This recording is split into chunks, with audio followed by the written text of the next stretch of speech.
अग्नि पंचेंद्रिय पर्याप्त मिथ्या दृष्टि मनुष्य पर्याय वाला कोई जीव सब ओर से अत्यंत भयंकर हृदय विदारक दुख भोगता हुआ यहाँ वहाँ भटक रहा है।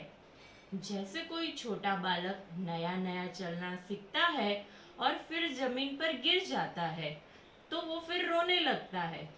तब माँ उसे प्रसन्न करने के लिए जमीन को पीट देती है। जमीन को पीटता देख वह बालक चुप हो जाता है और प्रसन्न हो जाता है और वो बालक सोचता है कि ये इस जमीन की गलती है, इसकी वजह से मैं गिर गया। वैसे ही ये जीव भी अपने मन में सोच रहा है कि ये आठों कर्म मुझे परेशान कर रहे हैं, आठों कर्मों की वजह से ही मैं दुखी हूँ, आठों कर्म ही मुझे परेशान कर रहे हैं। तो क्या सच में वास्तव ये जीव कर्मों की वजह से दुखी है या अपने आप से? तो आज हम एक संवाद के द्वारा देखेंगे कि वास्तव में अपराधी कौन है, ये जीव या आठ कर्म। ओ जगत गुरुदेव सुनिए अरज हमारी, तुम प्रभु दीन दयाल, मैं दुखिया संसारी, मैं तो एक अनाथ, ए मिले दुष्ट घनेरे, क्यों बहुत बेहाल, सुनिए साहिब मेरे। अरे मैं रोज भगवान को जी प्रार्थना करता हूँ, ये ज्ञानावनादि आठ कर्म मुझे बहुत परेशान कर रहे हैं, बहुत दुख दे रहे हैं। अब मेरी सहनशीलता की तो हद हो चुकी है। मैं क्या करूं? मैं कहाँ जाऊं? अरे ये आठ कर्म मुझे ही नहीं पर सारे जगत को जीवों को दुख देते हैं।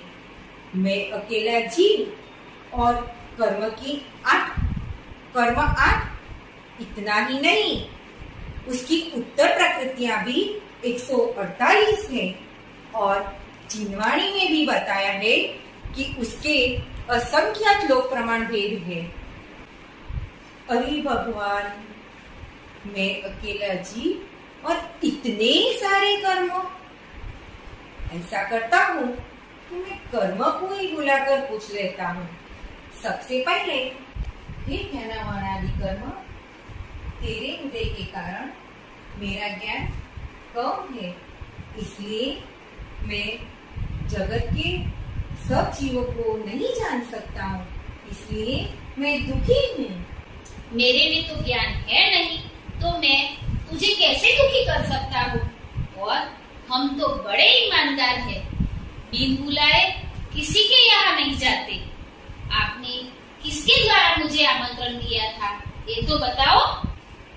मिथ्या दर्शन, अविरति, प्रमाद, कसाई के द्वारा मैंने आपको आमंत्रण दिया था। भले तूने मुझे आमंत्रण दिया, लेकिन तूने मेरी जरा सी भी उपेक्षा की होती तो मैं तत्काल वहां से भाग जाता और विरोध करने की तैयारी भी शुरू की होती तो मेरी स्थिति 50 कोड़ा कोड़ी सागरों कम से घटकर अंतर कोड़ा कोड़ी सागर रह जाती है।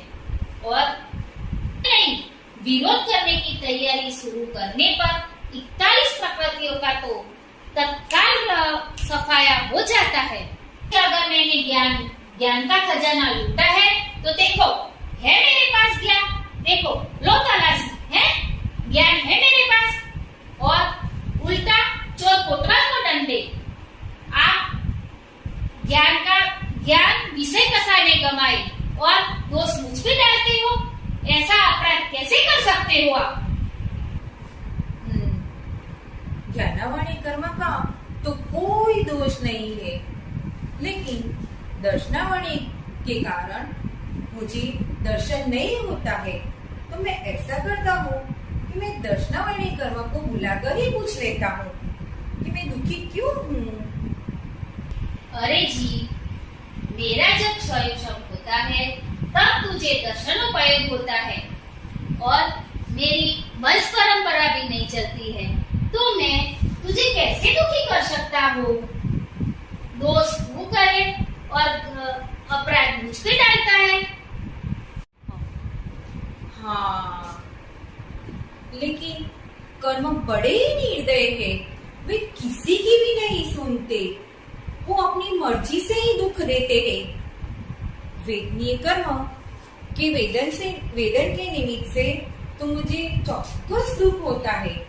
मैं ऐसा करता हूँ कि मैं वेदनीय कर्म के पास ही चला जाता हूँ। सुनो, मैं तो जड़ और अचेतन हूँ और मेरे सत्ता का उदय होता है तब मंदिर हरे भरे रहते हैं और मेरा नंबर तो अगाध्य कर्म में है, तो मैं जीवों के अनुजीवी गुणों का गात कैसे कर सकता हूँ और तो मैं दुखी कैसे कर सकता हूँ।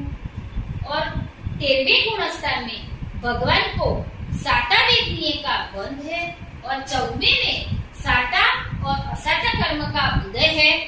जो अगर मैं जीवों को दुखी कर सकता हो तो भगवान को भी दुख होना चाहिए, लेकिन ऐसा तो नहीं होता है, तो मैं आपको कैसे दुखी कर सकता हूँ। वास्तव में देखा जाए तो मेरे असाता का उदय में जीव को भगवान याद आते हैं और साता के उदय में भगवान के पास जाने का निमित्त होता है। और मैं तो लचीला कर्म हूँ। मेरे असाता के उदय में जीव को कोई फर्क नहीं पड़ता। जीव आत्मचिंतन करने में मैं कोई बाधा नहीं दे सकता, तो मैं जीव को कैसे दुखी कर सकता हूँ। हाँ, वेदनीय कर्म की बात तो सच्ची है, लेकिन मैं आयु कर्म के पास जाकर उसे पूछ लेता हूँ कि वो तो मुझे दुखी नहीं करता है ना।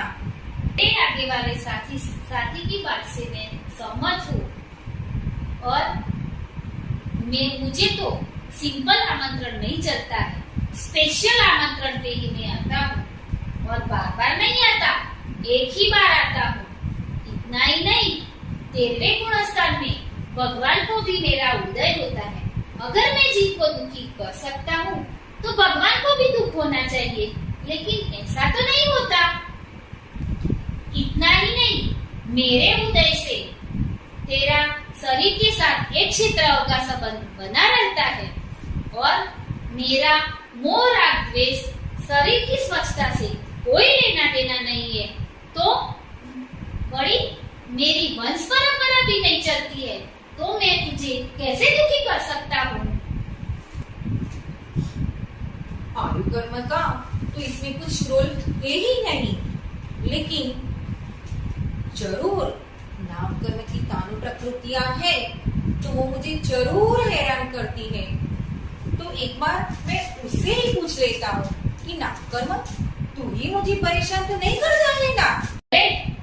मेरी कर्म प्रकृति ज्यादा है, लेकिन आधे से ज्यादा प्रकृति तो शरीर पे उद्गत भी पाती है और शरीर के संबंध रखती है और मैं जीव के साथ तो कोई लेना देना भी नहीं है, तो और मेरी वंश परंपरा भी नहीं चलती है, तो मैं कैसे तुझे दुखी कर सकता हूँ। मेरा परिवार बहुत बड़ा है, लेकिन आधे से ज्यादा प्रकृति तो उद्गत भी पाती है, वो शरीर पे संबंध रखती है और मेरा जीव के स्वभाव के साथ तो कोई लेना देना ही नहीं है। मैं जीव के साथ बोलता ही नहीं हूँ, तो मैं तुझे कैसे, और मेरी वंश परंपरा भी नहीं चलती है, तो मैं कैसे तुझे दुखी कर सकता हूँ।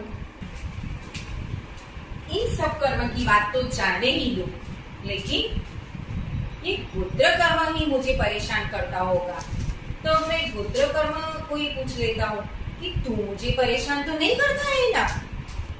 हम तो परिवार में 2 ही लोग हैं और मेरे उच्च पुत्र का उदय होता है तब ही जीव भगवान की पूजा करने में अधिकारी होता है और तुझे तो मेरा उपकार मानना चाहिए, तो मैं तुझे कैसे दुखी कर सकता हूँ।